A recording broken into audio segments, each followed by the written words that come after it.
نبی پاک صلی اللہ علیہ وسلم کے مدینے آنے سے پہلے ایک شخص تھا، عبداللہ بن ابی سلول اس کا نام تھا۔ تو مدینے والے لوگ اس کو اپنا پیشوا مانتے تھے، اوس بھی خزرج بھی، اس کی تاج پوشی بھی کی، بڑی اس کی منتا تھی۔ جب حضور آ گئے تو اس کا کاروبار بند ہو گیا۔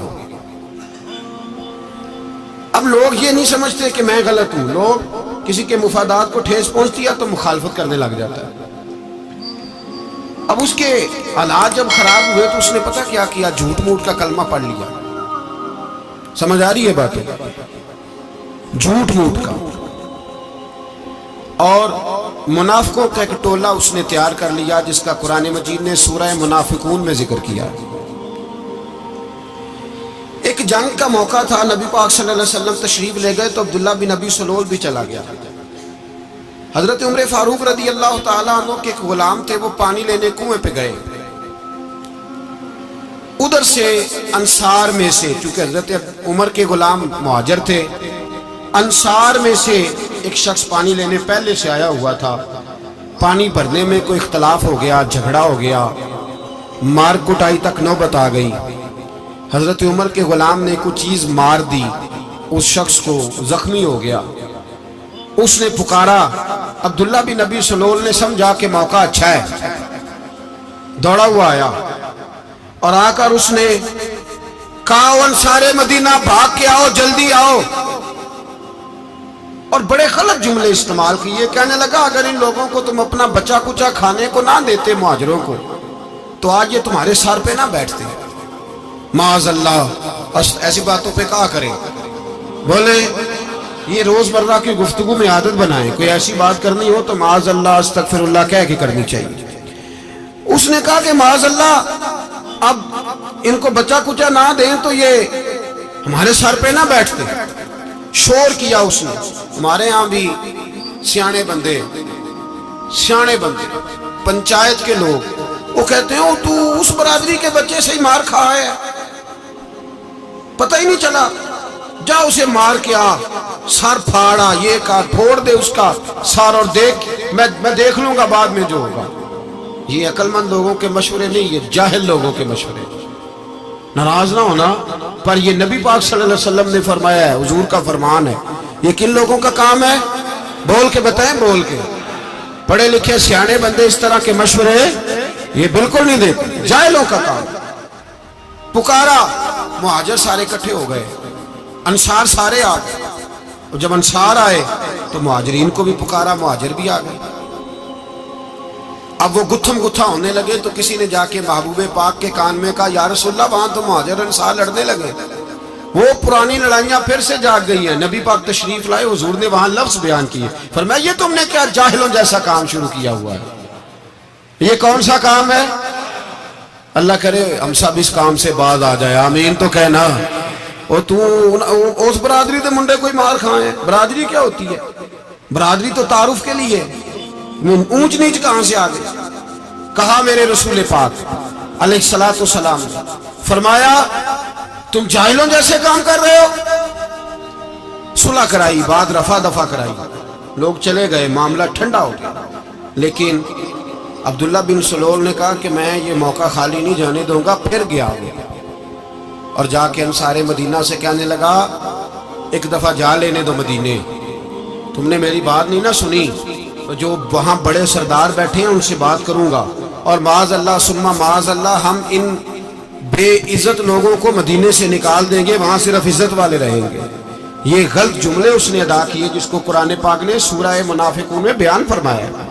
اس نے یہ بات کی، ایک صحابی تھے حضرت زید رضی اللہ تعالیٰ عنہ، وہ سن رہے تھے، آ کے عرض کی، یا رسول اللہ صلی اللہ علیہ وسلم، عبداللہ بن ابی سلول تو اس طرح کہہ رہا ہے کہ مدینے جا کے عزت والے دوسروں کو نکال دیں گے، اور تم اگر اپنا بچہ انہیں نہ دیتے تو معاذ اللہ آج یہ ایسا نہ کرتے۔ حضرت عمر نے بھی سن لیا، حضرت عمر نے بات سن لی، تلوار نکالی اور دوڑے۔ حضور نے بازو پکڑا، فرمایا کدھر جا رہے ہو؟ کہا یا رسول اللہ، اگر آج سزا نہ دی تو کل اور بات بھی کرے گا، اور اگر آج ایک قتل ہو گیا تو باقی سیانے بن جائیں گے۔ یا رسول اللہ مجھے چھوڑے، میں ماروں گا۔ حضور نے فرمایا عمر چپ کر، وہ جھوٹ موٹ کا کلمہ پڑھتا ہے، لوگ کہیں گے کہ محمد ابن عبداللہ نے اپنے ساتھی مارنے شروع کر دیے۔ چپ کر، حوصلہ کر، صبر کر، دلیری کر۔ حضرت عمر کہتے ہیں میری حضور کے کہنے پر میں ٹھہر تو گیا، پر وہ میرے اندر جو آگ لگی ہوئی تھی ٹھنڈی نہیں ہو رہی۔ کہتے ہیں میں چپ تو کر گیا۔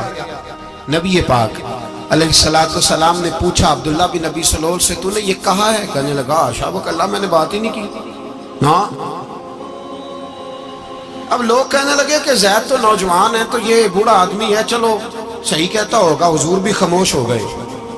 اللہ پاک نے قرآن مجید نازل فرما دیا، فرمایا اللہ نے سن لی ان کی بات جنہوں نے یہ کہا ہے، اور پھر لفظ بڑے حسین ہے، فرمایا یہ کہتے ہیں ہم عزت والے ہیں؟ نہیں، وَلِلَّهِ الْعِزَّةُ وَلِرَسُولِهِ وَلِلْمُؤْمِنِينَ، فرمایا عزت تو اللہ کے پاس ہے، اللہ کے رسول کے پاس ہے، اور عزت تو مومنوں کے پاس ہے، مومنین کے پاس عزت ہے۔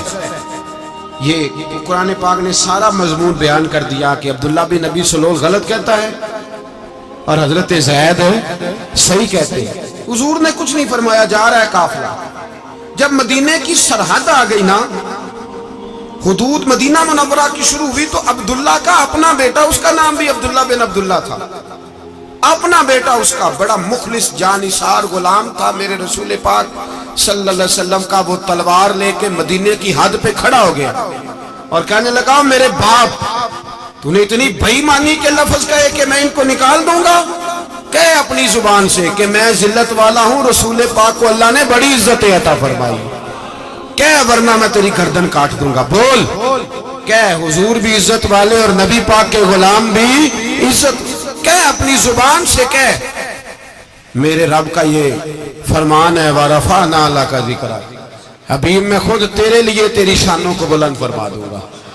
تو کہے تو دشمن ہو کے کہنے لگا میرے بیٹے مجھے معاف کر دے، مصطفیٰ تو بڑی عزتوں والے ہیں، ان کے غلام شانوں والے۔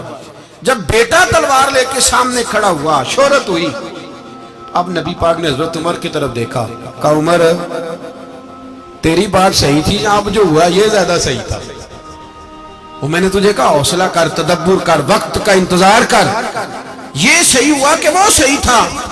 تو حضرت عمر فاروق کہنے لگے یا رسول اللہ میں گواہی دیتا ہوں آپ واقعی اللہ کے سچے رسول ہیں صلی اللہ ہو۔ اتنی اچھی رائے، وقت فیصلہ کرتا ہے، تدبر سے چلے، دانائی سے چلے، علم پیدا کرے، بردباری۔ ہمیں کئی دفعہ سجدہ صاف کرنا پڑتا ہے، ہم جو کہتے ہیں بات اس کے الٹ نکل آتی ہے۔ ہم کسی شخص کے بارے میں کوئی تبصرہ کر بیٹھتے ہیں، کچھ عرصے کے بعد ہمیں پتہ چلتا ہے کہ وہ تو ایسا تھا ہی نہیں، ہم نے غلط بات کر۔ ہم بغیر تحقیق کے، بغیر تفتیش کے، حوصلہ نہ ہونے کی وجہ سے، صبر نہ ہونے کی وجہ سے ہم بہت سارے کام کر گزرتے ہیں، پھر ہمیں نقصان ہوتا ہے۔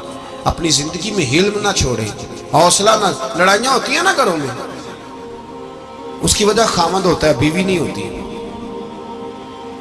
یہ بات گھر جا کے بتانا کہ آج انہوں نے کہا ہے۔ لڑائی کی وجہ کون ہوتا ہے؟ نہ بولو تسی، پر میں تے آخ ہی چڑھے ہے، وہ تو ریکارڈ ہو گیا ہے۔ لڑائی کی وجہ کون ہے؟ جڑے باتیں لڑتے ہیں وہ کندے ہی نہیں پہ۔ وجہ کون بنتا ہے جی؟ کیوں بلا؟ اس لیے کہ نبی پاک صلی اللہ علیہ وسلم نے فرمایا عورت کی اگل آدھی ہے تو تیری تو پوری ہے نا، جس کا مطلب ہے لڑائی اگر بچ سکتی تھی تو مرد کی وجہ سے بچ سکتی تھی، گھر میں امن ہو سکتا تھا۔ کہتے ہیں جی یہ بڑی بیوقوف ہے، میری سنتی نہیں۔ تو میں نے کہا جو اس سے بحث کر رہا ہے وہ سیانا ہے؟ بولیں، جو بحث کر رہا ہے وہ عقل مند ہے؟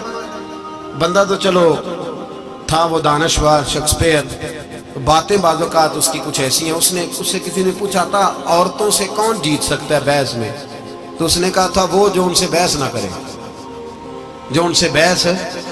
تو بھائی تو وجہ اس لیے کہ حوصلہ تو نہیں کرنا تھا۔ نبی پاک علیہ السلام نے فرمایا بی بی ٹیڑھی لکڑی ہے، سیدھی کرنے کی کوشش کرو گے تو ٹوٹ جائے گی، سیدھی۔ تو پھر کتنا بیوقوف ہے جو پتھر سے سر رگڑ رہا ہے، کتنا نادان ہے جو یہ حرکت کر رہا ہے، دریا میں چھلانگ لگا کے کہتا ہے ڈوبوں گا نہیں۔ تو بھائی حوصلہ پیدا کر، علم پیدا کر۔ بہت ساری ایسی باتیں کرے گی جس میں اشتعال آئے گا، فٹافٹ 3 لفظ طلاق کے دے دیے، اب بھاگا گیا مفتی صاحب کے پاس، او ہو 4 بچوں کا کیا بنے گا؟ اور یہ بات پکی ہے کہ بچوں کو صرف ان کی ماں ہی پال سکتی، ان کی ماں۔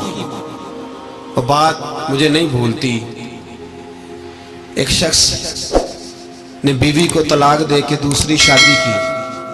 اس کا بیٹا تھا 10 سال کا. تو اس نے اپنے بیٹے سے کہا کہ بیٹے بتا پرانی اماں صحیح تھی یا یہ صحیح ہے؟ اس نے کہا نہیں ابا وہ تو جھوٹ بڑے بولتی تھی، یہ صحیح ہے. وہ جھوٹی تھی، وہ جھوٹ بڑے بولتی تھی میری سگی اماں، یہ سچ بولتی ہے. اس نے کہا وہ کیسے؟ کہنے لگا اس لیے کہ میں کوئی شرارت کرتا تھا تو میری سگی اماں مجھے تھپڑ مارتی تھی اور کہتی تھی تجھے روٹی نہیں دینی، جا دوڑ جا گھر سے. تو میں دوڑ جاتا تھا تو جھوٹ بولتی تھی نہیں دینی، پھر آدھے گھنٹے کے بعد مجھے ڈھونڈنے لگ جاتی تھی، ڈھونڈ کے لاتی تھی، پھر میری منت کرتی تھی، پھر مجھے کہتی تھی نہ مجھے ستایا کر، پھر میرا ماتھا چومتی تھی، پھر میری مرضی کا کھانا بنا کے دیتی تھی، پھر میرے منہ میں لقمے ڈالتی. جھوٹی تھی، پہلے کہتی ہے نہیں دینی پھر پیچھے بھاگتی ہے. یہ سچی ہے، میں شرارت کرتا ہوں تو تھپڑ مار کے نکالتی ہے، پھر میں منتیں کرتا ہوں پر روٹی نہیں دیتی، پیر پکڑتا ہوں نہیں دیتی. سچ بولتی ہے، اپنی بات پہ ڈٹ جاتی ہے. او بھائی بچے اس کی ماں ہی پال سکتی ہے، تو نے 3 جملے کہتے سوچا ہی نہیں، تیرا کا گیا تو یہ تو نئی بیوی ملے گی، اور اس کا بھی کیا گیا، اس کو بھی شاید شوہر مل جائے. ان پھولوں کی پرورش صرف ان کا مالی کر سکتا ہے، دوسرا کر سکتا؟ تو نے حوصلہ ہی نہیں کیا. ٹھیک ہے غلطی بیوی کی تھی پر تو مرد تھا نا، تیرے پاس تو دلیری تھی. فٹافٹ 3 طلاق کے جملے کہہ دیے. اور میرے رسول پاک علیہ السلام نے فرمایا جائز کام بڑے ہیں پر طلاق جائز تو ہے پر میرے رب کو پسند نہیں، اللہ کو پسند. تو نے مالی بگا دیا جس نے تیرے گھر کا باغ سینچنا تھا. تو بھائی یہ حوصلہ نہیں، درجنوں طلاقیں، 20 کیس، اور ابھی وہ شادی کے پورے کپڑے نہیں پہنے تو طلاق پہلے. اس کی وجہ یہ کہ حوصلہ نہیں، صبر نہیں، رضا نہیں، ہم احساس نہیں کرتے.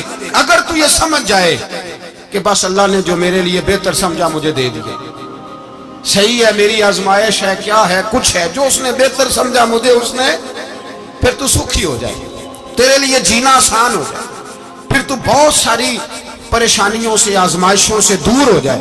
میرے نبی پاک علیہ السلام نے ہمیں حوصلہ کرنے کا حکم دیا، دلیری. 2-3 سال شاید پچھلے سال یا اس سے پچھلے سال حج کے موقع پہ نا ہمارے پاکستان میں تو بڑے بڑے انوکھے واقعات ہوتے ہیں. سننے سے کیا میں کہتا ہوں وہ عبرت کے لیے ہوتے ہیں.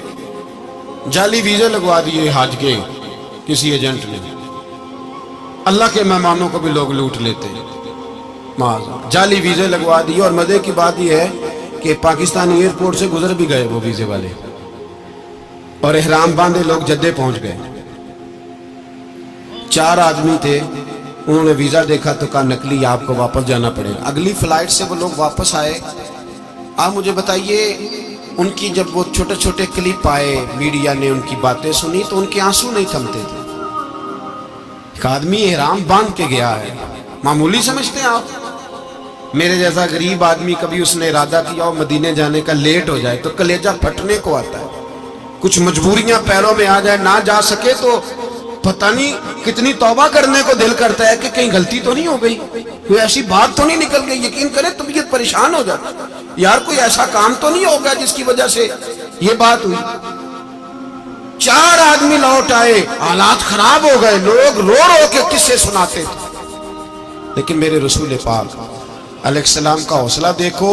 حضور کعبے کا بھی کعبہ، حضور مالک، حرم کے مالک مطلق، جن کے صدقے اللہ نے کعبہ کو بیت اللہ بنایا. حاجیو آؤ شہنشاہ کا روضہ دیکھو، کعبہ تو دیکھ چکے اب کعبے کا بھی کعبہ دیکھو. حضور 1400 صحابہ کو لے کے گئے عمرہ کرنے. مقام حدیبیہ پر پہنچے تو کافروں نے روک لیا، ہم عمرہ نہیں کرتے. تو اور میں خادم اور جو وارث و مالک ہیں 1400 صحابہ، ہم نہیں عمرہ کرنے دیتے، واپس جائیے. صلح لکھی جا رہی ہے. صلح کی شرطیں کیا ہیں؟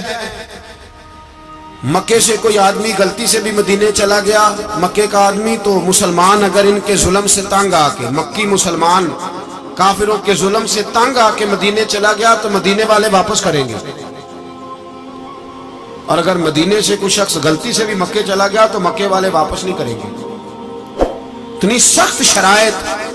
حضرت عمر غصے سے کانپنے لگے, صحابہ پریشان ہیں, پر میرے رسول پاک نے صبر دکھایا. حوصلہ, تدبر, یہ تدبیر ہے. صبر ایک بہترین تدبیر ہے, اگر کوئی اپنائے تو بہترین طریقہ ہے. حضور نے فرمایا ہمیں منظور ہے, صلح کرو. اور اتنا سخت حکم ہے, کہنے لگے 1400 احرام والے واپس جائیں, بعد میں آنا, اس وقت نہیں عمرہ کرنے دیں گے. میرے نبی پاک علیہ السلام, مجھے بتاؤ, مجھے اور آپ کو دکھ ہوتا ہے تیاری ہو تو پروگرام رہ جائے, تو اگر احرام باندھا ہو اور اللہ کے رسول نے بندھوایا ہو تو حضور واپس لوٹنے لگے تو کتنی تکلیف کی بات ہے. حضور نے فرمایا چلو آئندہ آئیں گے. معاہدہ لکھا جا رہا ہے, حضرت علی معاہدہ لکھ رہے ہیں. لکھو محمد الرسول اللہ صلی اللہ علیہ محمد الرسول اللہ صلی اللہ علیہ وسلم اور قریش مکہ کے بیچ معاہدہ. یہ تحریر لکھی جا رہی تھی تو ابو سفیان بول پڑا, کہنے لگا جی ہم محمد الرسول اللہ نہیں لکھنے دیں گے معاذ اللہ, یہی تو ہمارا جھگڑا ہے. اگر آپ کو رسول اللہ مان لیا تو پیچھے رہ کیا گیا, محمد ابن عبداللہ لکھے. حضور نے حضرت علی سے فرمایا رسول اللہ کاٹ کے محمد ابن عبداللہ لکھو. حضرت علی لکھ رہے تھے, محمد الرسول اللہ لکھا تھا, فرمایا رسول اللہ کاٹ کے محمد ابن عبداللہ لکھو. تو حضرت علی کہنے لگے حضور مجھے یہ لفظ کاٹنا نہیں آتا, حضور مجھے یہ لفظ کاٹنا. کسی صحابی نے اعتراض نہیں کیا کہ لکھنا آتا تھا, کہا مجھے کاٹنا. حضور نے دوبارہ کہا علی کاٹ دو. کہا یا رسول اللہ مجھے یہ لفظ کاٹنا نہیں آتا. میرے حبیب نے تیسری دفعہ کہا علی کاٹو.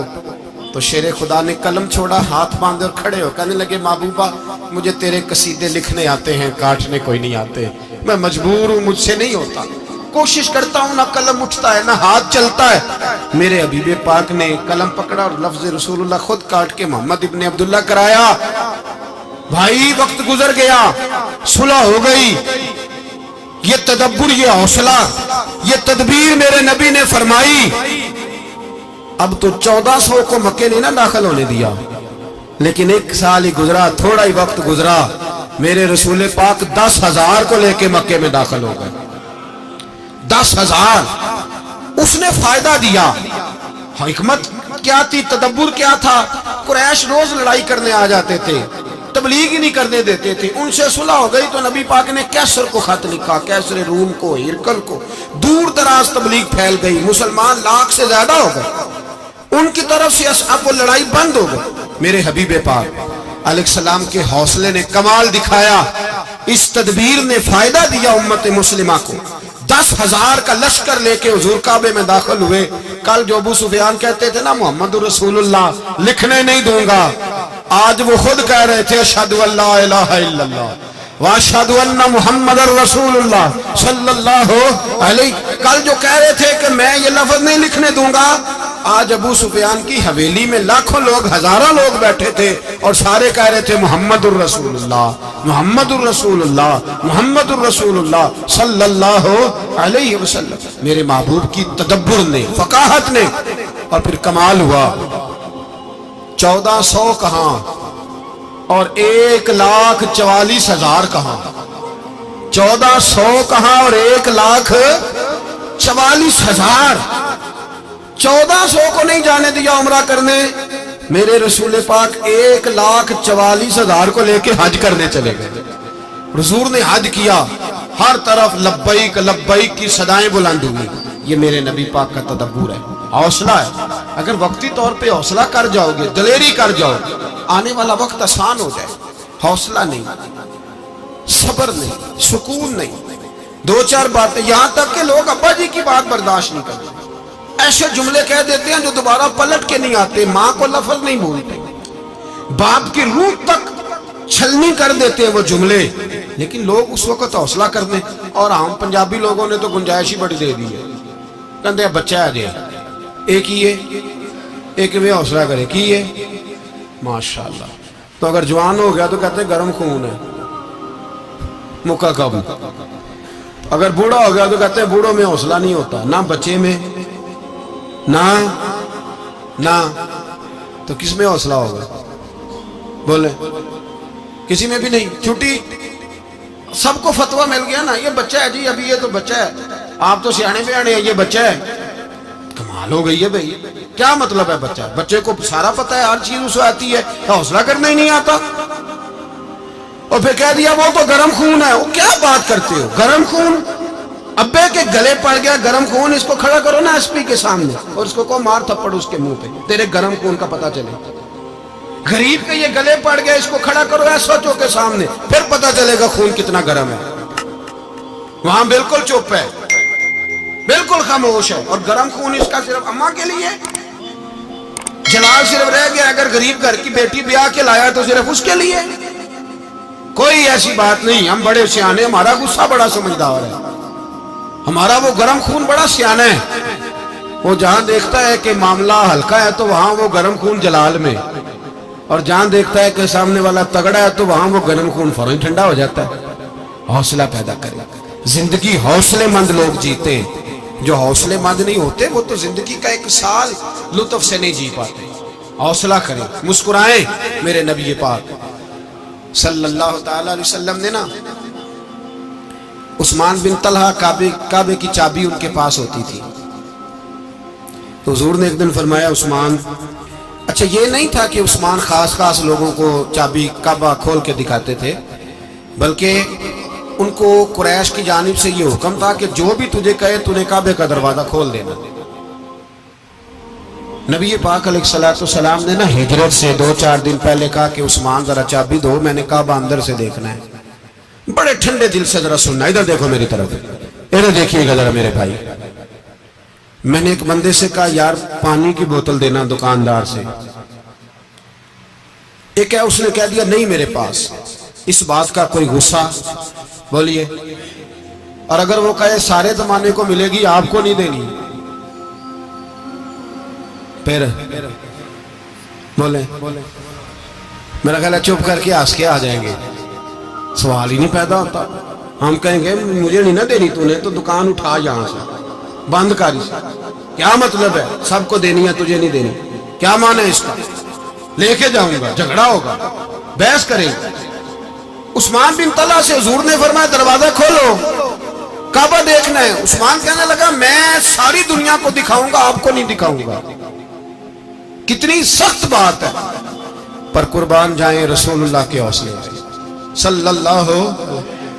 عثمان کہتے ہیں میں نے یہ بات کی تو نبی پاک مسکرانے لگے, اور میں اچھا نہیں دینی, تو حضور نے نا مسکرا کے اور میری کمر پہ تھپکی دی, فرمایا اچھا یاد رکھنا یہ چابی میں تجھ سے لے لوں گا, اور جس کو میرا دل کرے گا میں اس کو دوں گا.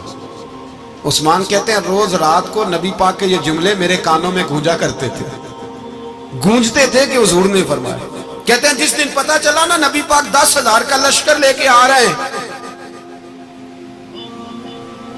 تو ابو سفیان میٹنگیں کر رہے تھے, مکے کے سارے سردار تیاری کر رہے تھے, اور میرے کانوں میں ایک ہی لفظ تھا کہ حضور نے فرمایا میں چابی لے لوں گا, پھر جس کو میں چاہوں گا اسے دوں گا. عثمان کہتے حد ہو گئی, وقت گزر گیا, حضور آ گئے, طواف فرمایا, اور طواف کے بعد میرے نبی پاک علیہ السلام نے فرمایا بلاؤ نا ذرا عثمان کو. عثمان کہتے ہیں میں چابی لے کے آیا تو دوسرا جملہ کوئی نہیں. ساڑھے نا کوئی بندہ مشورہ دے وے دی نہ منیے, تے جے کام مونج ہو جائے نا, جے جو نے مشورہ دیتا سی تے وہ نال ہی غوث پاک بن جاندا ہے. تینوں آکھیا سی نا فوراً ہی داتا علی اجمیری ہو جاندا. وہ کہندا تینوں پتہ نہیں میں کڈا ولی اللہ, تینوں میں آکھیا سی نا انج نہ کر, اور بندہ پریشان ہوتا ہے کام الٹ ہو گیا, اور لاگوں آکھی جاندا ویکھو جی میں تے تانوں پہلوں ہی آکھیا سی جی. عجیب بات ہے, شیخ چلی کی طرح پیچھے پڑ جائے گا, میں نے تو پہلے ہی کہا تھا. او بس کر یار, اب تو خواجہ معین الدین اجمیری ہو گیا, بس کرو. مشورہ ہی ہوتا ہے, کسی کا مل جاتا ہے اور کسی کا نہیں لیا جاتا. فوری طور پہ بندہ اٹھ کے نہ تو ولایت کی 4تھی سیڑھی پہ چڑھ جائے گا, کہے گا میں تو ابدال وقت ہوں, میں کتب دورہ ہوں, میں نے تجھے کہا نہیں تھا. بس کر یار, کئی دفعہ مشورے صحیح ہوتے ہیں, کئی دفعہ صحیح. بولیے نبی پاک صلی اللہ علیہ وسلم کی احد کے دن خواہش یہ تھی کہ اندر رہ کے لڑنا ہے. جوان صحابہ نے کہا باہر جا کے لڑائی کرنی ہے, حضور نے باہر جا کے جنگ کی. بظاہر مسلمانوں کو شکست ہوئی. حضور نے ایک دفعہ نہیں کہا کہ میں نے تمہیں کہا نہیں تھا اندر رہنا ہے, بس ہو گیا جو ہو گیا. اب اس میں فٹافٹ اگلے کو حوصلہ دو، کوئی عرض نہیں یار. نبی پاک سب بولیے صلی اللہ علیہ وسلم، میرے حبیب پاک علیہ السلام نے نا کہا عثمان کو بلاؤ. عثمان آئے تو عثمان کہتے ہیں میں نے چابی دی تو میں تیار تھا، میں تیار تھا کہ اب میری بات ہوگی اور رسوائی ہوگی. لیکن کہتے ہیں قربان جائیں مصطفیٰ نے تو یہ جملہ بھی نہیں کہا کہ میں نے تجھے کہا نہیں تھا، یہ بھی نہیں کہا. حضور نے چابی لی، کعبے کے بت صاف کیے، نماز پڑھی، واپس آئے. فرمایا عثمان میرا وعدہ تھا تیرے ساتھ کہ جس کو میں چاہوں گا چابی دوں گا، یہ لو چابی میں تجھے دینا چاہتا ہوں، لے لو رکھ لو. عثمان کہتے ہیں وہ چابی نہیں میرے طرف آ رہی تھی، میری طرف ایمان آ رہا تھا. وہ چابی نہیں آ رہی، ایمان آ رہا تھا میری جانب. کہتے ہیں میرے ہاتھوں میں چابی آئی اور میری زبان پہ کلمہ توحید جاری ہو گیا. بھائی تدبر، حوصلہ، صبر، رضا. ہمیں تو ٹائم بھی نہیں گزارنا. گھر کا ماحول، گھر کے اندر رہ کے لوگ دکھی ہیں، اس لیے کہ ہماری طبیعتوں میں حوصلہ نہیں. ایک منٹ کے لیے نہیں، ایک سیکنڈ کے لیے بھی ہم یہ برداشت نہیں کرتے کہ چلو تھوڑا انتظار کریں، وقت کو دیکھیں، موقع کو دیکھیں. میرے نبی پاک علیہ السلام پہ اتنی مصیبتیں آئیں کہ پہاڑ پہ آتی تو وہ ریزہ ریزہ ہو جاتے ہیں، لیکن کسی مقام پر بھی حضور علیہ السلام شکوہ کرتے نظر نہیں آتے. ہم غریبی کا رونا روتے ہیں، ہر چوتھا آدمی کہتا ہے بڑا غریب ہوں، لیکن میرے نبی پاک علیہ السلام نے چوتھے دن کھجور کھائی، سرکہ کھایا ہے اور موٹے بان کی چارپائی پہ آرام کیا. حضرت عمر نے کہا حضور کتنی تکلیف ہے؟ فرمایا عمر کوئی تکلیف نہیں، تھوڑا سا تو وقت ہے، جنت میں جائیں گے، ساری نعمتیں اللہ نے ہمارے لیے تیار کی ہوئی. راضی بالرضا، راضی بالرضا، کوئی کسی قسم کا مسئلہ. ہمیں آزمائشیں آتی ہیں، تکلیفیں آتی ہیں، بیماریاں آتی ہیں، لوگ چھوٹی چھوٹی بات پر پریشان ہو جاتے ہیں، ذرا سی بات پر شکوہ کرتے ہیں. میرے رسول پاک علیہ السلام نے فرمایا جب میرا رب کسی کو بیمار کرتا ہے تو 2 فرشتوں کو بھیجتا ہے، جاؤ میرے بندے کی تیمارداری کر کے آؤ. اللہ اکبر، خود رب بھیجتا ہے، جاؤ میرے بندے کی. تو مجھے بتائیے جب اللہ بھیجے تو پھر تندرست خوش نصیب ہوا کہ بیمار؟ جی تندرست پھر خوش نصیب کون ہوا؟ میرے نبی پاک صلی اللہ علیہ وسلم نے فرمایا رب 2 فرشتے بھیجتا ہے، فرماتا ہے پتہ کر کے آؤ میرے بندے کا اس کا کیا حال ہے. حالانکہ اللہ سارا ہی جانتا ہے. فرشتے آتے ہیں، واپس جاتے ہیں، رب کریم پوچھتے ہیں بتاؤ میرا بندہ کیا کہتا تھا؟ اللہ تجھے سارا ہی پتہ ہے، پر ہم سے پوچھتے تو بتا دیتے ہیں. وہ یہ کہتا تھا کہ میں اپنی رب کی رضا پہ بڑا ہی راضی ہوں. وہ تیری حمد کر رہا تھا، تیری تعریف کر رہا تھا، تیرا شکر کر رہا تھا، تیرے لیے کلمات حمد بیان کر رہا تھا. تو میرے نبی پاک علیہ السلام فرماتے ہیں، اللہ فرشتوں سے فرماتا ہے سنو پھر اگر میں اپنے بندے کو اس بیماری میں شفا دوں گا تو اس تندرستی سے زیادہ اچھی تندرستی دوں گا جو پہلے اسے عطا کی ہوئی، پہلے سے اچھی صحت دوں گا. اور اگر اسے اس بیماری میں موت دوں گا تو پھر مرتے ہی اس کے لیے میں جنت کا فیصلہ فرما دوں گا. بھائی جب تو راضی بالرضا رہتا ہے، راضی بالرضا، بڑی سادی سی بات ہے بھائی. آپ گھر گئے روٹی مانگی تو اگر کسی نے کہا نا کہ اتنی تھکاوٹ ہے ٹائم پہ آیا کریں اس وقت، تو روٹی تو وہ بھی مل گئی پر اس میں لذت، وہ سکون نہیں، وہ سکون نہیں.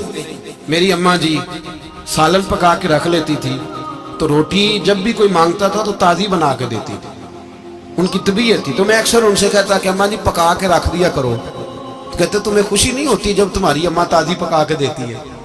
خوشی ہوتی ہے، طبیعت میں خوشی ہوتی ہے. ان کا مزاج تھا، ذوق تھا، تو ہم سمجھتے تھے یار یہ بڑی سعادت کی بات.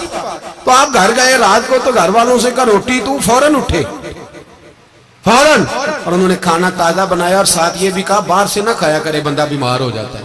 کتنی ٹھنڈک پہنچتی ہے آدمی کے دل کو، سکون ملتا. تو بھائی بیماری تو آپ نے کاٹ لی لیکن ساتھ کہو ہو بڑا بیمار ہوں، میں نے تو اتنے گناہ بھی نہیں کیے، ظلم بھی نہیں کیا، کچھ بھی. اب بیماری تب بھی کٹ گئی پر بڑی آزمائش. مریض ڈاکٹر کے گلے پڑ رہا، اس کے لواحقین جھگڑے کر رہے ہیں، بیماری وہ بھی کٹ گئی. اور ایک بیمار وہ ہے جو چارپائی پہ لیٹا ہے اور کہتا ہے جس طرح میرا اللہ راضی اسی طرح میں بھی راضی. تو بیماری اس کی بھی کٹ گئی. حضرت یونس علی نبینا علیہ السلام نے ایک دن حضرت جبریل امیر ملنے آئے تو جناب یونس علیہ السلام کہنے لگے اے جبریل اللہ کے نیک بندوں میں جو اللہ کو اس وقت سب سے زیادہ پسند ہے نبیوں کے بعد، توجہ کرنا بات کا، جو سب سے زیادہ اللہ کو پسند ہے نبیوں کے بعد ولیوں میں، اور سب سے زیادہ اللہ جس کو اللہ کی بارگاہ میں عبادت گزار لکھا جاتا ہے، میری اس بندے سے ملاقات کرا۔ تو حضرت جبریل نے جناب یونس علیہ السلام کو ساتھ لیا تو ایک شخص کے پاس پہنچے جو آنکھوں سے اندھا تھا، دونوں ہاتھ اس کے سلامت نہیں تھے اور پورے جسم میں پیپ جاری تھی، ریشہ تھا۔ جب جا کے السلام علیکم کہا نا حضرت یونس نے، اس نے وعلیکم السلام کے بعد پہلا لفظ پتہ کیا کہا؟ اس نے کہا یا اللہ تیرا شکر ہے، یا اللہ تیرا، آپ بھی ادا کریں اللہ کا شکر، یا اللہ تیرا، اللہ تیرا شکر ہے۔ تو حضرت یونس علیہ السلام کہنے لگے تو شروع سے اس طرح کا ہے، نابینا بھی اور ہاتھوں سے معذور بھی اور سارا جسم شروع سے؟ تو بڑے ہی خوبصورت لفظ اس بیمار نے کہے، کہنے لگے نہیں حضور میں بالکل ٹھیک ٹھاک تھا، جب تک میرے رب نے چاہا کہ یہ دنیا کو دیکھے تو تب تک اس نے مجھے آنکھیں دیں، اور جب اس نے چاہا کہ اب اس کا دیکھنا بہتر نہیں تو اس نے واپس لے لی۔ تو یا اللہ تیرا شکر ہے، اللہ تیرا شکر ہے۔ پھر کہا جب تک اس نے چاہا کہ میرے ہاتھ رہے تب تک رہے، جب اس نے چاہا کہ میرے لیے بہتر نہیں تو اس نے لے لیے، تو یا اللہ تیرا شکر ہے۔ جب تک اس نے چاہا کہ میرا جسم صحیح و سلامت رہے تو رہا، اور جب اس نے چاہا کہ میرے لیے بہتر نہیں تو مجھے بیمار کر دیا، تو یا اللہ تیرا شکر ہے۔ تو حضرت یونس علیہ السلام کہنے لگے جبریل واقعہ یہ اللہ کا سب سے زیادہ شکر گزار بندہ ہے، سب سے زیادہ عبادت گزار بندہ ہے، سب سے زیادہ۔ میرے نبی پاک علیہ السلام نے فرمایا میرا مومن ہر حال میں نفع میں ہے، نعمت ملے تو شکر کر کے نفع، مصیبت آئے تو صبر کر کے نفع، اپنی زندگی میں تحمل، بردباری، علم پیدا کرے، حوصلہ پیدا کرے۔ ہر آنے جانے والے شخص کے مزاج کے مطابق اسے نہ ملے، اپنا مزاج صحیح رکھے، اپنی طبیعت کے مطابق اپنے ماحول کو برقرار رکھیں۔ علم کے ساتھ گزارا کرو گے تو رشتہ داروں سے بھی بنی رہے گی، دوستوں سے بھی بنی رہے گی، ہر ایک سے تعلق رہے گا۔ اور اگر آپ کے اندر یہ حوصلہ نہیں تو پھر سارے معاملات پریشانی کا شکار ہو جائیں گے۔ یہ تو آج کا مضمون تھا۔ ہمیں نا لوگ مشورہ دیتے ہیں، کہتے ہیں پیر صاحب درویشوں کو سیاست کی بات نہیں کرنی چاہیے، دیتے ہیں نا مشورہ لوگ، جی تھوڑا تھوڑا بول لیں، تھوڑا تھوڑا دیتے ہیں نا۔ اگرچہ ہم ان کی بات نہیں مانتے، اس لیے کہ اقبال نے کہا تھا جدا ہو دین سیاست سے تو رہ جاتی ہے چنگیزی، جدا ہو دین سیاست سے تو، اور پہلا فکرہ یہ ہے کہ جلال بادشاہی ہو یا جمہوری تماشا، جدا ہو دین سیاست سے تو رہ جاتی ہے۔ اس نے کہا جب سیاست اور دین علیحدہ علیحدہ ہوتے ہیں تو چنگیز خان اور ہلاکو خان پیدا ہوتے ہیں۔ سیاست جب تک مسجد کے اندر رہتی ہے تب تک پاک صاف رہتی ہے، وہ گندی ہوتی تب ہے جب مسجد سے نکل جاتی ہے۔ حضرت علی کے زمانے تک مسجد میں رہی، پاک صاف رہی، یزید باہر لے گیا تو گندی ہو گئی، حضرت عمر بن عبدالعزیز دوبارہ مسجد میں لے آئے تو پھر پاک ہو گئے۔ لیکن پھر بھی ایک ساتھی نے مجھے کہا تو اس کی بات میں سب کی باتیں نہیں مانتا، اس کی بات میری سمجھ میں آئی۔ وہ کہنے لگا جی اصل بات یہ ہے کہ سیاسی تبصرے تجزیے ہم اخباروں میں ٹی وی پہ جا کے بیٹھے، جا کے بڑی مہربانی میری طرف دیکھیں، وہ ہم سنتے رہتے ہیں تو ہمارا دل کرتا ہے مسجد میں صرف ہم رسول اللہ کا پیار ہی سنیں۔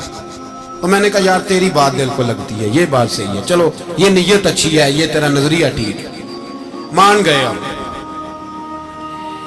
میں چلا گیا دکاندار کے پاس اور میں نے اس کو جا کے کہا کہ گاڑی کا انجن کھولو، اس طرح کرو، اس طرح۔ اس نے کہا مولانا آپ جا کے نا گھر تو فقہ کی کتاب کھولیں، اس لیے کہ گاڑی کے انجن کے بارے میں آپ کو معلومات، یہاں اگر آپ نے یہ کام کرنا ہے تو اس کو پڑھیں، کسی استاد کے پاس ورکشاپ پہ آئیں، آپ کے ہاتھوں کو، منہ کو، چہرے کو مٹی لگے، دھواں لگے، گریس لگے، پھر آپ کو پتہ چلے گا انجن کیسے کھولتا ہے۔ صحیح کہہ رہا ہوں؟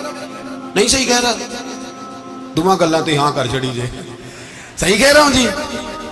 اگر مولوی کو اجازت نہیں سیاست کی بات کرنے کی، اور مولوی کو اجازت نہیں کہ انجن کی بات کرے، تو سیاستدان کو اجازت ہے دین کی بات کرنے کی؟ یہاں تو وہ آئے نا مدرسے میں پڑھے، پورا دین حاصل کرے، پھر وہ بولے، تو پھر تو ٹھیک ہو گیا، لیکن جب اسے سورۃ اخلاص بھی سیدھی نہیں آتی تو فتوے دینے کی اس کو ضرورت ہے کوئی؟ بولے نا یار، کیوں چھیڑتے ہیں سیاست؟ ہم نہ پچھلے جمعے جلوس نکالنا چاہ رہے تھے ختم نبوت کی ترمیم کے حوالے سے، حکومت وقت نے کہا کہ ہم واپس لیتے ہیں، تو میرے بہت سارے دوستوں نے کہا جی نکالنا چاہیے، انہوں نے کیا کیوں؟ میں نے کہا یار لوگوں کو بھی پریشان نہیں کرنا چاہتے، ہماری اپنی سڑکیں ہیں، کسی کو بس ٹھیک ہے، انہوں نے واپس لے لی تو بات ختم ہو گئی، ہم مان گئے، تسلیم کر لیا۔ اتنا ہمارا مطالبہ ہے کہ اس آدمی کو ضرور سزا دو جس نے یہ ترمیم کی ہے، لیکن ہم نہیں کرتے، کوئی نہیں نکلے، نہیں نہ نکلے بولے ہیں۔ تو وزیر قانون صاحب کو کیا مصیبت بنی ہوئی ہے نیا فتویٰ دینے کہ ہے کوئی شوق انہیں دینا چاہیے فتویٰ؟ کہتے نہیں مرضیوں میں ہمارے درمیان تھوڑا ہی فرق ہے۔ مجھے یوں لگتا ہے کہ یہ جان بوجھ کر کوئی نہ کوئی ایسی شرارت کرتے ہیں جس سے لوگ اشتعال میں آئیں، جان بوجھ۔ حلم، حوصلہ، صبر ذات کے بارے میں تو ہے، لیکن اگر کوئی رسول پاک کی بے ادبی کرے تو پھر حوصلے کی بات وہ ہے ہی نہیں، پھر تو جہاد کی بات ہے۔ اور میں دیانتداری سے مسجد میں باوضو بیٹھ کر جمعے کے دن مشورہ دیتا ہوں حکومت کو اور وزیر قانون کو مشورہ دیتا ہوں کہ نہ فرعون کی حکومت ساری زندگی رہی، نہ نمرود رہا، نہ جاج بن یوسف رہا، نہ یزید رہا، اور یار درباری بن کے حکمرانوں کی چاپلوسی کرتے کرتے تم یہاں تک آ گئے ہو کہ اب نبی پاک کی عزت کو ہاتھ ڈالنا شروع کر دیا ہے۔ اور آپ یقین کریں سیاسی جماعتوں کا اتنا برا حال ہے کہ ان کے لیڈر کے بارے میں کوئی بات کرے تو پاگل ہو جاتے ہیں یہ احتجاج کر کر، اور اس نے ڈائریکٹ کہہ دیا کہ ختم نبوت کا مسئلہ ہی کوئی نہیں، جو دین کی بنیاد ہے، کسی کو پرواہ نہیں۔ مجھے تو ان لوگوں کی فکر ہو رہی ہے جن لوگوں نے انہیں ووٹ دیے ہیں، وہ اللہ کو کیا جواب دیں۔ اور یہ اللہ ماشاءاللہ ساری سیاسی جماعتیں اس طرح کی۔ اور میرا وزیر قانون صاحب کو بھی مشورہ ہے کہ زندگی بڑی تھوڑی ہے، بڑی تھوڑی ہے، اللہ سب کو معاف کرتا ہے، اپنے رسول کے غداروں کو معاف نہیں کرتا۔ اور یہاں تمہاری گاڑیوں پہ جھنڈے لگے ہوئے ہیں، وہاں بھی تمہارے جھنڈے لگیں گے، پر اس لیے لگیں گے کہ یہ غدار ہیں ناموس رسالت، یہ جھنڈے لگیں گے۔ شرم کرو اور ڈر جاؤ، بس کر دو، تمہارے منہ میں اب دانت پورے نہیں رہے۔ کوئی شوگر کا مریض ہے تو کوئی بلڈ پریشر کا، تو کوئی ہارٹ کا، تو کوئی کینسر کا۔ شرم کرو اور اپنی قبر کی بھی تھوڑی سی فکر کرو۔ بتاؤ پاکستان کے کتنے صدر گزرے، وزیر اعظم گزرے، تو ان کی قبریں کہاں ہیں؟ کوئی جاتا ہے ان کی قبروں پہ؟ کسی کو خبر ہے؟ کیوں اپنے لیے جہنم کٹھی کرتے؟ سارا کچھ دنیا داری رہ گئی ہے، سارا کچھ صرف یہی رہ گیا۔ حضرت ابو بکر سردار تھے، حضرت عمر سردار تھے قبیلے کے، حضرت عثمان سردار تھے، انہوں نے سرداریوں کو ٹھوکر مار کے رسول اللہ کے قدموں میں بیٹھنا پسند کی، سرداریاں چھوڑ کے غلام بن گئے۔ تم سرداریاں بچانے کے لیے رسول اللہ کی غداری کرتے ہو، شرم نہیں آتی؟ اور کام شکوہ ہے مجھے ان لوگوں سے جو مولوی تو کہہ دیتے ہیں تو سیاست نکار، اور کسی سیاستدان کو منع نہیں کرتے کہ جب تجھے سورت فاتحہ بھی نہیں آتی تو تجھے کس نے اجازت دیا اتنی بڑی بات؟ اور میں نے پچھلے سے پچھلے جمعے بھی کہا تھا، پھر کہتا ہوں اور آن دی ریکارڈ کہتا ہوں، مرزائی کل بھی کافر تھے، آج بھی کافر، اور قیامت تک، اور جو ان کے کفر میں شک کرے وہ بھی، اور پکا بے ایمان ہے، کافر ہے۔ وہ وزیر قانون ہو یا صوبائی ہو یا وفاقی ہو، من شک فی کفر ہی فقط کفر، جو مرزائی کے کفر میں شک کرے وہ بھی کافر ہے۔ ہمارے رسول آخری رسول ہے، ہم کسی کو یہ اجازت نہیں دیں گے کہ وہ ختم نبوت میں رکھڑا ڈالنے کی کوشش کرے، ہم کسی کو یہ اجازت ہے۔ اور تم نے قوم کو لوٹا، لوٹتے رہو، اب ایمان پہ ڈاکے تو نہ ڈالو۔ تمہیں دولت لوٹ کے پیٹ نہیں بھرا، اب ایمان لوٹنا شروع کر لیا ہے۔ تمہارا فیکٹریاں لوٹ کر، قومی خزانہ لوٹ کر پیٹ نہیں بھرا، بھائی مانو اب دین بیچ کر اپنی حکومتیں پکی کرو گے۔ اور وہ لوگ بھی تیار ہو جائیں جو ان بے ایمانوں کو منتخب کرتے ہیں، ان سے بھی سوال کرے گا ختم نبوت کا موضوع قیامت کے دن کہ تم بتاؤ، ان کو سپورٹ کرتے تھے جو رسول اللہ صلی اللہ علیہ وسلم کے بعد بھی کسی نبی کو نبی ماننا درست جانتے تھے۔ شرم آنی چاہیے، خیال ہونا چاہیے۔ اور میں نے کہا کہ ہمارا دل نہیں چاہتا، آپ یقین کریں، ہمیں شوق ہے جلوس نکالنے کا، تمہارے خلاف باتیں کرنے کا۔ تم نے روز تھرمامیٹر نکالا ہوتا ہے، چیک کرتے ہو کہ ایمان کتنا ہے کتنا نہیں ہے۔ یہ پاکستان اگر صوبہ سندھ ہے تو حضرت عبداللہ شاہ غازی کا ہے، اگر بلوچستان ہے تو حضرت بابا عبد الرحمان کا ہے، اور اگر پشاور ہے تو وہ صوفیاء کا ہے، اور اگر یہ دھرتی پنجاب ہے تو یہ داتا علی اجویری کی ہے، یہ بابا فرید الدین کی ہے۔ اس میں کسی غدار کو قبضہ کرنے کی اجازت بالکل نہیں ملے گی، اور ہم وہ لوگ بھی نہیں جو چپ کر کے اندر سوتے رہیں، قوم جو کرتی ہے کرتی رہے، ہمیں پرواہ نہیں، نہ ایسی کوئی بات نہیں۔ کوئی بندہ نہ سمجھے کہ انہیں ہوش نہیں، انہیں پتہ نہیں، ہمیں سارا کچھ ہی آتا ہے۔ پھر اگر کل کو کوئی ممتاز قادری پیدا ہو گیا تو شکوہ نہ کرنا، کل کو کوئی پھر سے عامر چیمہ نکل آیا تو شکایت نہ کرنا، یاد رکھنا۔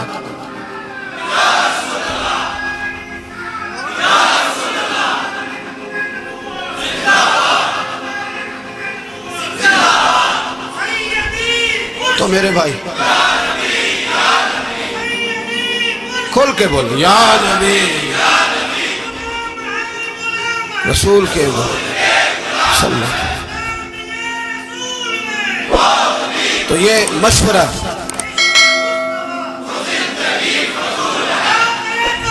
جزاک اللہ، تو یہ تمہیں مشورہ ہے۔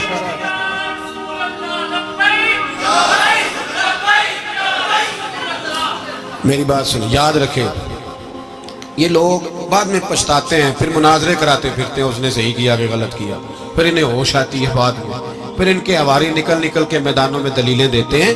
اس لیے ہمارا مشورہ ہے یہ کہ یہ اپنی حد میں رہیں، اور جو کام تمہارے ذمہ، میں نے کہا نا تم نے بڑا لوٹا، یہ قوم روز تمہیں موقع دیتی ہے لوٹنے کا، موقع دیتی ہے، تو تم نے دولت لوٹ کے پیٹ نہیں بھرے، اب ایمان لوٹنے کے چکر میں آ گئے ہو۔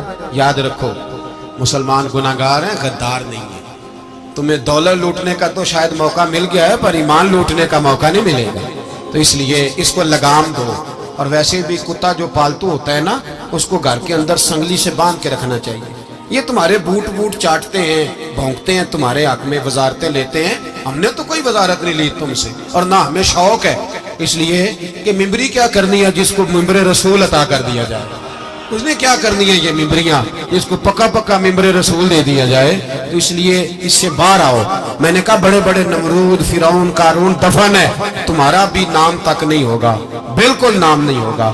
اس لیے ہمارا مشورہ، اور آپ لوگ بھی آئے نا یہ اگلے سال، تو ان کو کھڑا کر کے پوچھ لینا، اسلامی جمہوریہ پاکستان کا تم نے ایم پی ایم میں نے بننا ہے، پہلا کلمہ ہی صحیح سنا دو، چلو خدا کا واسطہ یہی بتا دو کہ تمہیں نماز بھی ڈھب سے آتی ہے کہ نہیں، اور آپ کی موج ہے، آپ بٹھا لیتے ہیں سر پہ، کیا کریں، سمجھانے والے مفت گناہگار ہو گئے اور بہکانے والے سب تمہارے یار ہو گئے۔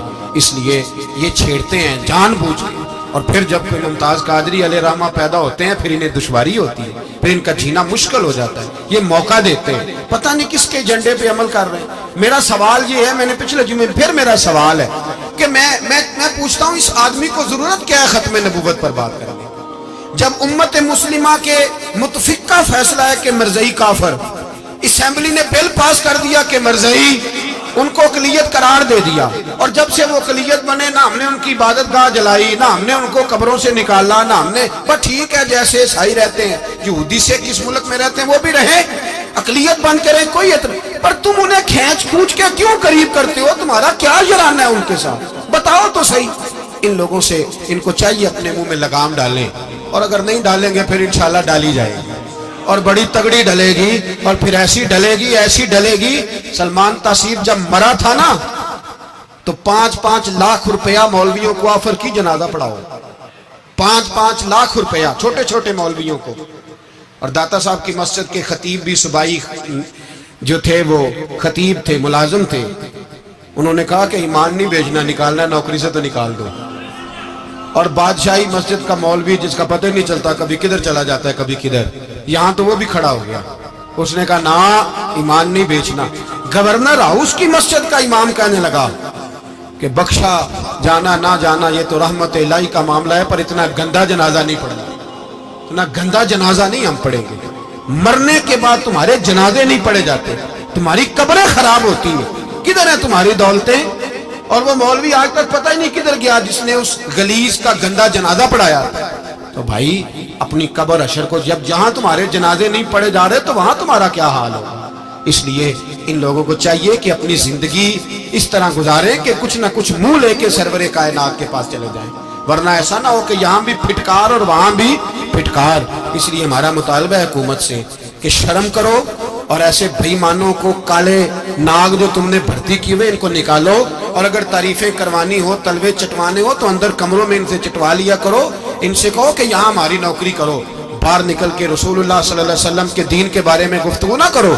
اس لیے کہ اللہ تبارک و تعالیٰ نے اس دین کے اندر بڑا حسن اور بڑا جذبہ رکھا ہوا ہے، بڑا وقار ہے. ہمارا مطالبہ ہے حکومت سے کہ ختم نبوت کے مسئلے پر کوئی سیاستدان گفتگو نہ کرے. آپ تائید کرتے ہیں اس بات کی؟ اس پر کوئی سیاستدان کوئی گفتگو. ہمارے پاس بڑے تماشے ہیں سیاست کرنے کو، باقی تماشوں پہ سیاست کرو. یہ رسول اللہ کی ناموس کا معاملہ ہے، یہ چھیڑنے کی تمہیں اجازت ہو. مجھے سمجھ نہیں آتی یار، جب بات ختم ہو گئی اسمبلی نے بل واپس لے لیا تو صوبائی وزیر قانون کو آخر تکلیف کیا ہے؟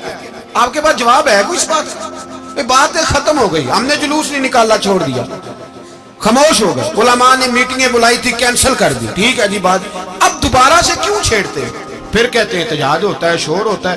تم خود ایسی حرکتیں کرتے ہو جس سے افراتفری پیدا ہوتی ہے. یہ ملک رسول اللہ کے نام پہ بنا ہے اور قیامت تک یہاں وہی ہوگا جو میرے رسول پاک صلی اللہ علیہ وسلم کی رضا ہوگی، اور نبی پاک کے قانون کے خلاف کوئی قانون یہاں چل سکتا؟ اللہ ہمیں سمجھنے کی توفیق عطا فرمائے.